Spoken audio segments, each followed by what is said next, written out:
أعوذ بالله من الشيطان الرجيم. بسم الله الرحمن الرحيم. بزمو جوجو خبر شروع په مکارم الاخلاق کې رسول الله فرمای چې د اسلام دین څخه خوونه دي دا چې کله سړی بزان کې پیدا کړي نو الله به جنت لبوزي، نو بعضی به کې سلبي او بعضی ایجابي. سلبي څه معنا؟ د دې شنه بزان ساتي به جنت له داخلي او کدي شینو باندې شرط اخته نو یاد ساته د جنت داخلي دل به انسان له ګرانه تمامي مشکل. او بعضی ایجابي رسول الله ذکر کړی دی چې دا عمل کرا وصل وکړ دي. نن یو بل خوې چې انسان د غین اړه وکي دا بل جنت په طرف باندې روان شي او کچر د باغی کې اخته یو ګيري نو د انسان به جنت داخله ده ډېر ګرانه ده. اخذ الرشوه رشوت اخصل چې خلک به د قسمه جدا جدا نمونه ورکي، کله وجهلګه دار خرچه ده، کله یو مشر او کله بل. قرآن او سنت کې به دې قباحت بیان کړی شو، دغه نور څه به دې ضررونه او لوی ضرر به ضررونه کې دار شي. انسان دې سره ځان همیشه عادت کې د بر جنت نه ګوره به محرومي. جنت له داخله دل دایر پر خپل څه اسباب دي اصول دي. شیخ الاسلام ابن قیم رحمت الله علیه ذکر کړی حد الارواح کې موږ به الله نه جنت مغواړو، د قشن الله به مغواړو. لکه ډېر انسانان د شوي چې موږ الله غواړو او جنت دې کرا کېو کرے نه کیندا. خو سلف د شیخ خلک او سلف صالحین چې هغه بټول شپه منځونه وکړه ابو الصحابه په نامه باندې وسړیو او سبب چې کله داخله دونه په دې وخت کې به دعا کول او د شی به ویل شي الله ما د جهنم نه وساته زب څنګه جرأت وکم چې سنه د جنت سوال وکم. د ورځې روزه او د شپې تهجد او بیم د الله نه حیا ورتل چې جنت سوال. هغه انسانان چې هغه رسول الله ملګری دي، هغه انسانان چې هغه رسول الله زمانه له نږدې دي او په خپل عملونو باندې دومره اعتماد او باور نشي لرله، الله نه دا وایي چې موږ به کومه طریقه سره د جنت سوال وکړو. ګرانه ده نو کله چې وسړي رشوت اخلي بیا دا خبره کوي چې زما جنت ته ور داخلي کوم دمه چې تعجبي خبره ده. کینه دا اهل سنت والجماعت مسلک دی. مرتکب د ګناه کبیره دا کافر نه دی، خو لیکن د شي حرکتونو عملونه دي چې انسان د لوی نعمت نه محرومي او په بل تر باندې ګرځي. قران او سنت دې باره کې به انسان لسوي څومره دې قباحت ذکر کړی دی او څومره دې ازرار دي. او شیخ الاسلام ابن تیمیه رحمه الله فرمای چې د رب العالمین په نعمتونو کې اساسي نعمت او قران او سنت. ببل تعبیر باندې دین د اسلام زګه دا حقيقي نعمت ته هر شي دنیا نعمتونه دي، بچي دی واده خزه مالداري کورونه وغيرها اوس مکه دا که چیرته نعمت نو مجازن انسان چې کله بده کې مطالعه وکي وی ګوري سوره بقره کې، سوره مائده، سوره توبه، سوره نمل کې الله دې قباحت ذکر کړی دی. خو رسول الله فرمایي عبد الله بن عمر نقل لي قال دا فرمایي چې لعن رسول الله صلی الله علیه وسلم نبی کریم علیه الصلاه والسلام لعنت ویلې ده الراشیه باق انسان باندې چې هغه رشوت اخلي او ور کوي. ته خبره باندې لږ سوچ. د الله نبی فرمایي چې د الله لعنت ته په اق انسان باندې چې هغه رشوت اخلي او یې بل ور کوي. لعنت در رب العالمین د رحمت نه لړۍ کېدل. حدیث کې راځي د الله نبی روانو یو قافله کې وخو نو هغه د قافلې د منځ را بار کې چې د پوښتنه کې چې رسول الله دا ولې ودا چې کله راوته د کور والو مالک د باندې لعنت ویلې اجر چې موږ الله راګیر نکي دغه د وجه رشوت اخصل او رشوت ورکول د زموږ د الله لعنت د انسان له متوجي کی. رسول الله فرمایي د دین ځان ساتو کله چې در باندې الله لعنت وکړي نو به بر جنت ته محروميږي. ابو هريره فرمایي وی نبی کریم علیه الصلاه والسلام رشوت ورکون کې واخښتون کې باندې لعنت ویلې او هغه انسان چې هغه د دوړو مابین کې دلال سمانه تاسو دې خبره لږ متوجي شئ. یو سړی به چې هغه رشوت اخلي او ایسه یو دکاندار به ته بغوته کې چې لکه دله به دومره مال ورکې به دا فیصله کیږي او ته به غم خپل دکانداری کوي چې زما بده کې څه خو دې پلاني سړی دومره مال جمع کې بدیږي کې او خدای معلوماتو چې دا ور د رشوت مال دی واغه سړی اوس اصولي نو یاد ساته رسول الله فرمایي چې الله لعنت پتا باندې مراغه تم بګی غیر شوي مال به اخلي بل څو او ایسه غیر شو بګی ته حدیث کې د امر رسول الله فرمایي مجموع زوائد کې دا روایت ته امام طبرانی باندې نقل کړي ترغیب او ترهیب کې مده وی الراشي والمرتشف النار کم سړی چې رشوت ورکوي او اخلي د دوړ انسان رب العالمین د جهنم ور لبوشي و به سوزي هلتا او عمرو بن العاص فرمایي دا ډېر بهترین صحابي د عرب فهلوانه وی سمعت رسول الله صلی الله علیه وسلم وی ما در رسول الله نو ریدلی دی یقول اغب دسه به ویلي ما من قوم يظهر نشته یو قوم چې کارش باغی کی سودا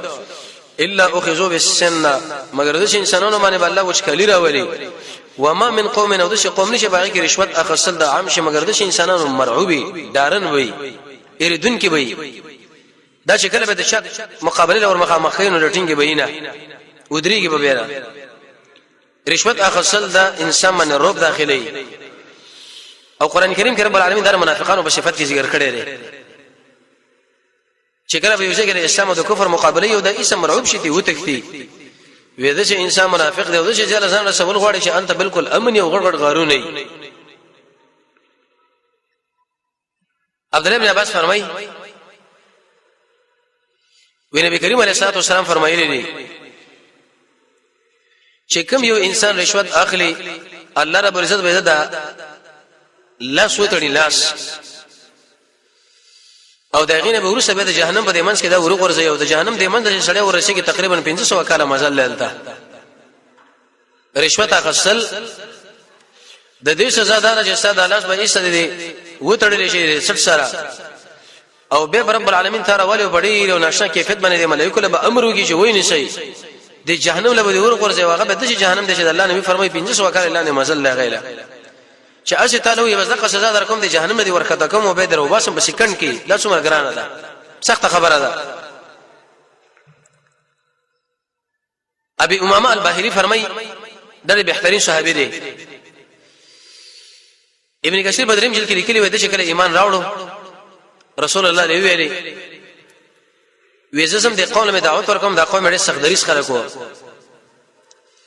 وی چې کله غل دعوت ورګي چې اے خلق لا اله الا الله وی دومره سخت والو چې ایسه به وشش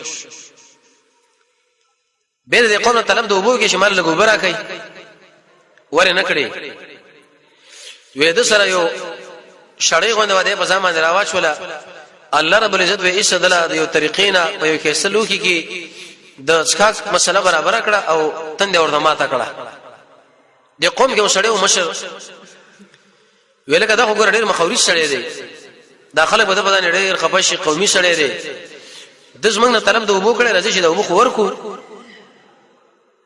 وکړه چې شړې مړې تل لري کړه په دې وخت کې دار اوچت کې او طلب د وبو ور نه وکړي چې دا واده وی الله رب عزت ما باندې وبس کړي دی دا ته څه ته خبر اسره ګرمۍ کې پروت دی وی چې کله ورته اخر ته لوشه کړنو هغه اجتماع د وبو یا د شودونه ډکه شوی و فامنوا جميعا وایسد ټول قوم ایمان راوړو دومره وشته قیمتي صحابي دا فرمایي محمد رسول الله فرمایلی دی دې خبره لګورا و من شفاع لاخيه یو شړی دی مسلمان ورور د لپاره سفارش وکړي په وجه کې چې لکه دا بده کې اې د مشکل بند او تاسو سره منډه واخسته و فاهدا له هديه او هغه شړی دله به یې یو هدیه راولې چې تاسو ما سره ډیره منډه واله او قبلها به دې شړی دا قبول کړو فقط اتا بابا عظیما من ابواب الربا رسول الله فرمایي د سود په دروازو کې ولې دروازې دې شړی راته وګو ته دا خبره کې چې ما د الله لپاره سره کړې زړه خپل مال نه وړه یو شړی دغه به چې کار بند دی او ته دا خبره وکړه چې صاحب از ما سره روان شو دا کار مال حل کړه چې کله حل کې هیڅ هغه څه خرچه تعالی درکړه چې دا سره واله او په دې مقام کې دا ته واخصله ودا ته د سود د لوی دروازو نه دروازې لړ تک وکي ته سود خور انسان شو ته رب العالمین سره په مقابله کې واقع شو رسول الله فرمایي دا څومره خطرناک خبره ده ابو حمید نه نقل لې نبی کریم علیه الصلاه والسلام په یو ځای باندې یو سړی امیر مقرر کړ وکړه شراغي اسلامي خلافت دې شي ویلې وستاسو عشرونه او زکاتونه د امیر راجمه کړي دا ستاسو دي او دا خلکو مال په هدیه کې راکړي دي نبی کریم علیه الصلاه والسلام په منبر باندې وخته فحمد الله واثنى عليه دې ټکړې به دوه مقصد دي یو دا چې د حمد او د الله سره په خطبه کې ویلې دویم دا منه د خطبې نه ورسره دا ویلې او به د شي خبره وکړه چې ډیر کړي چې یو عامل په وجه باندې مقرر کمه ویلېګم به موږ له دا خبره وکړي چې دا انساسو د لپاره مال جمع کړي او دا مال هدیه شوی دی وېدار د پلار وې د مور په کور کې کینی به دې وګوري چې دلته څوک هدیه ورکړي کني ورکړي دلته خو چې دا هدیه ورکړل شوی دی منصب د وجنه دلیل له بدی باندې چې دې منصب د وجنه تعالی کم شي درکړي چې دا ټول به اسلامي خلافت د تقسیمای د څه بنوي چې لکه داس ما د عثمان لپاره هدیه کړي دا د غوې د لپاره ده و الا که چرته وې دا کارونه کې نو جاء به يوم القيامه رسول الله فرمایي په ورځ قیامت به دا سړی راشي او دغه شی ورته په سټ باندې سوري کچېرته وخه ځان سره هدیه کې راوښته وي دا وخه په دې سټ باندې سوري د وخه आवाजونه وکړي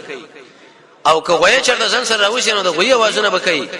او که ګړي چرته ځان سره راوښي نو د ګړ غوندې به आवाजونه کوي او به ودا لاسونه اوچت تر دې پورې چې رسول الله د تخرګون سپینواله مونږ ولیدو او دا خبره وکړه چې یالله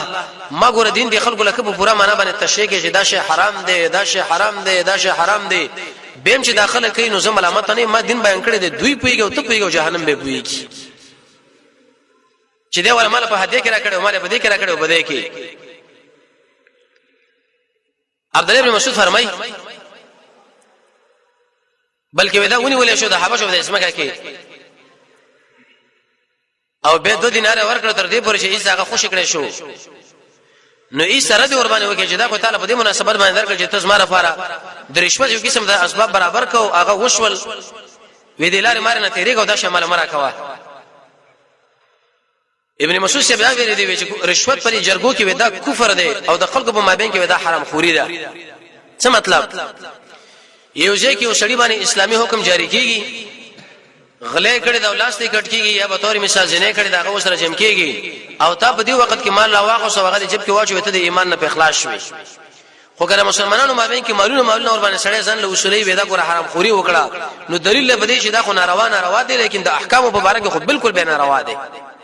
الله رسول حکم یو رقم کړو ته به بدلای ابن مسعود سے فرمایي صحت دا معنا وې چې ته یو مسلمان اور د پاره د حاجت طلب وکي او هغه به پوره شي وې ایست تعالی په دې وخت کې وحدیره ولګي او ته به قبول کړې ته په دې شه بده پوهه شه بده باندې تا ګور حرام شي وخړو او رسول الله فرمایي مسلم کې حدیث دی چې کله حرام شي د سړی د خېټه لورغه وي د جهنم د اور سره لایق ته چې د بدن وسوځي یو عمل به قبلېږي نه قطاده سے فرمایي د روایت په تشریح کې بلقیس ویغی سليمان علیه السلام له هدیه راولېګله رشوت خو اصل کې نومي د هدیه ورکړي د قوم ته ویلې وې زدا سره زره ورکم غیره دا ورلېګم او دا سره زره وختي او به ګورم کدا چرته دنیا پر سره نو ایسه بدی باندې ورواوړي نو به سره مقابله اسانه ده او کچیرته دنیا پر سره نه دی واپس وګوره به مقابله ګرانه ده دې آیت څه مقصد ده شیخ عبد السلام شیخ خپل تفسیر کې لیکلي احسن کلام کې وې دې آیت کې ډېر حکمتونه دي یو حکمت پکې ده چې دا رشوت خار خلک دا ورکون کې واقعستون کې کله د رشوت له جدا جدا نوم ورکی څه مطلب کله ورته وي چې راځي د موبایل کارت ته کله ورته وي چې لګتاري سفری ده کله ورته دا خبرو کې چې مردا عاشق موږ د خوانه یو جیب خرچه سره وایلا کله وي اسیم بل ځل کې راغلو چې بدی سړي باندې وکړه خرچه او خوراک کوم دا سره درواله سبب یو خوراک یا خرچه کوو وې دغه معنا چې کله تا وکړه دا رشوت ته د الله په لعنت کې گیر شوي او زیر جهنم دی حق جهنم له ورې چې 500 کاله غیله مزل دی اگر کته جدا جدا نمونه دی رکه خپل شو چې داس ما کارت دی او دا د قشن ما سفر دی او پلانې دی او پلانې د مسوق نقل لی ویغه د ابن زیاد سره د یو ظلم مبارک خبره کوله چې پلاني سړي باندې خلک ظلم کوي او دا کار کوي بيداونه لري شي منشي وې ایسا هغه سړي به دا یو هدیره ولېګل او رد کړه قبول نه کړه وې د عبد الله بن مسعود نه خبره اوریدلې ده مسروق سے فرمایي وې هغه د شویل لري چې کله یو سړی باندې ظلم کیږي او بل سړی دغه سره کومک وکي او به د مظلوم سړی د کومک کوونکی له سمال ورولېګلو وې دغه رشوت ته او کله حلال ویلې بالکل د ایمان نه دا به اخلاصي دا به کفر دی نعوذ بالله منه وي دغه خبره ده چې موږ الله نه بدی پنه نه شو ما د الله درزانه پر اساس سره منډه کړې ده او په دې مقام کې اوس هغه اجر زده الله نه غواړم چې څومره شینه د مال انتخاب کړی دا ته پويګو شینه دی پويږي کله ما حلال ویلې د ایمان نه غوړې زه به اخلاصي کوم دی دلته ځین لپاره سوال راځي چې کله کله سړی په دې جامعه کې قرار لري چې ستا خپل مال له بتور مثال دا قلم سما دی او ډیر قیمتي په دې باندې ایسو سړي داوا وکړه لیکن صورت حال د څه دی چې زه په خپل مال باندې رشوت ورنکما په دې وخت کې زما د خپل مال وسلاند کیږي او بل سړي زما نه اخلي نو آیا دا رشوت ورکول جایز کنه روا امام قرطبي رحمت الله علیه او نور علماء لیکلي دي چې دا به جایز لکه په نهایت ابن الاثیر کې وجد اگر رشوت بناروي چې ته پیسې په ورکی او پر دې مال ځان لپاره واړی لیکن که د خپل مال د دفاع لپاره ترسو پورې داستانه قسم نشي وینلی وجدار چې اسلامي خلافت شته نو جامعه د شي جوړه ده چې څوک د چا په مال باندې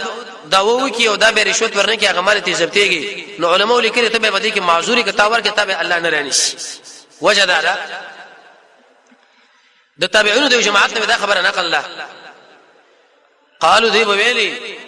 لا باس اذ پروانشتا ان يصانع الرجل عن نفسه وماله اذا خاف الظلم چې کله په دمن ظلم کیږي د په دې ځان باندې د په دې مال باندې د په دې ځمکه باندې او د دې ظلم نه بچ کېدو د لپاره د رشوت چاله ورکینو به دا ملامت لري دا معذور دی لکه دا قول امام قرطبي رحمت الله علیه ذکر کړی دویم جل 206 نمبر صفحه کې الته دا خبره ذکر کړی دا بالباطل ولا تاكلوا اموالكم بينكم بالباطل دا معنا شو چې پر دې مال په دې رشوت باندې قبضه دا ناروا دي لیکن که د خپل مال دفاع ور باندې کینو ان شاء الله ته به دې کې معذوري الله رب دې به تور باندې راني شیناز په دې مسله باندې ان شاء الله سوچ دماغ خلاص شو وسه ابن کثیر هم دا خبره ذکر کړې بیان هي د روایت په تشریح کې سوره توبه څلور د شمرایت وې دي خلکو د دنیا په دې دین باندې خوړله او د دنیا منصبونه دا به دغه شان په دین باندې ساتله رب العالمین وې ایسه به خلکو باندې رد وکي دلیل له بدی باندې چې دین ورکول او مال په اخصله دغه به د رشوت مسله شو یا د بل چا سره کومه کول په مقابل د سمال کی ابو حیان به دا معنا کړی دا اې دې به ډېر نقصانونه دي یو څو نقصانونه متوجه شه چې کله انسان رشوت ورکړي او به اخلي یو خو بده چې انسان باندې زمونږ د الله قهر او غضب نازلېږي قران کې الله فرمایي وېزما قهر او غضب شکل بچا باندې ورغه دا سړی برباد شي کله الله قهر او غضب له سړی ټینګيږي به دا کار کوي دویم دې سړی د محمد رسول الله مخالفت وکي او کم سړی چې د محمد رسول الله مخالفت کوي په دې کارونه کې نو د رسول الله د احادیث نه معلومیږي چې یو عمل د انسان قبليږي نه رشوت اخلو جدا جدا نمونه ورکو عملونه کول الله منینا دریم ناشنا نقصان داري چې د رب العالمین څومره عذابونه دي او قهرونه دي هغه ټول طالب هم د رشوت باندې متوجي شي گیر بشي دا څلورم نقصان علماء دا ذکر کړي چې انسان د دنیا او د آخرت د هلاکت او تبعید لپاره دا سبب جوړيږي په دنیا کې هم برباد شي او په آخرت کې هم برباد شي او کله کله انسان ور باندې کفر لبه رسیږي چې حالات ورته ویل به د ایمان نه سبق خلاصيږي بل نشه خبردار لوی نقصان داري وې پدې کې حکام خلق او کم خلک شرایط دي د دوړو باندې ظلم کیږي او دوړو فساد کې واقع کیږي هغه واقع کیږي او دوی بل نقصان به کېدای چې د ضعیفانو حقوق به ماليږي او ظلم په جامعه کې ایسه به زیاتېږي چې کله په جامعه کې رشوت زیات شو یاد ساته مظلوم په دې مقام کې ایسه به ذلیل او د ظلم صادر به د خلکو باندې خورا او چې کله ظلم په یوځای کې راشي نو زموږ د الله قهر به د خلکو باندې خامخا نازلېږي بربادي کې به یو لوی نقصان به کېدای چې کم سړی رشوت اخلي او کم سړی ورکي او درېمګړي دي په دې مابین کې دلال منډي اخلي و ملعونون عند الله ورسوله دا څنګه الله په نظام لعنتین دي او د قشند محمد رسول الله په نظام لعنتین څومره خطرناک خبره او په دې باندې د جامعي فساد راځي او کله کله انسان ور باندې جهنم مزه ورځيږي یلوی نقصان به نقصان نه کېدا چې دا کبیره ګناه ده کبیره د انسان د دنیا او د آخرت د شرم لپاره د اسباب برابرۍ او په دې مقام کې دا چې به څومره صدقې کې د رشوت د مال نه الله سره یو قبل یمنا د منافقانو علامه ده حاصل دا چې کله انسان د دې کاروبار کې د رشوت ورکول یې اخصله یې په دې منځ کې ګرځیدل نو دا د هغه خو نه یو خو دې چې سړی د جنت نور باندې محروميږي او د جهنم په طرف باندې روانيږي نو رسول الله فرمایي چې د اسلام یو څو خوونه دي چې کله انسان دا بسان کې راولي دا انسان به جنت لور داخليږي یو پاغي کې عدم او اخذ الرشوه د رشوت نه ډډه کول او دا په ارو باندې کته عقل چې دا سره لپاره د جيب خرچه او فلان دا او کارته او دادي او هغه نو الله رب عزت وتا په دې عمل باندې جنت نه منع کی او د جهنم په طرف باندې روان کی رب العالمین موږ تاسو دې اعمالو نساتی